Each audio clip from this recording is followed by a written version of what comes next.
দুনিয়া কিছুই না, কিচ্ছু না দুনিয়া। সকালে আপনি না থাকলে আপনাকে বিকেলেই এরা মাটি দিয়ে আসবে।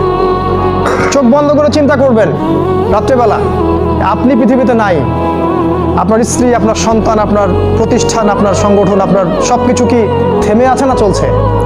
সব চলবে ভাই, কেউ থেমে থাকবে না, শুধু আমরাই থাকবো না। অতএব আমাদের কবরের চিন্তা আমাদেরকে করতে হবে। জ্ঞান অনুযায়ী আমল করি, অবহেলা না করি ইনশাআল্লাহ। 3 নাম্বার, আদর্শ পরিবার গঠন করেন। পরিবারটা হবে ডিনামাইট। রাষ্ট্র বিশ্ব কই যায় যাক, আপনার পরিবার যেন ইসলামের আদর্শের উপর থাকে। কারণ কু আনফুসাকুম ওয়া আহলিকুম নার, নিজে বাঁচো জাহান্নামের আগুন থেকে, পরিবারকে বাঁচাও। আপনার ছেলের ব্যাপারে সচেতন হন, মেয়ের ব্যাপারে সচেতন হন, স্ত্রীর ব্যাপারে সচেতন হন। আপনার পরিবার, আপনার রক্তের সম্পর্ক, আত্মীয়দের মাঝে আপনি দিনের প্রচারটা করেন। কোথায় কে জাহান্নামে যায় যাক, ওটার পরের চিন্তা আপনার, ওটা চিন্তা আপনার করতে হবে না। এখন আপনি আপনার পরিবারের দিকে ফোকাস করুন। যদি আপনি পরিবারকে ইসলাম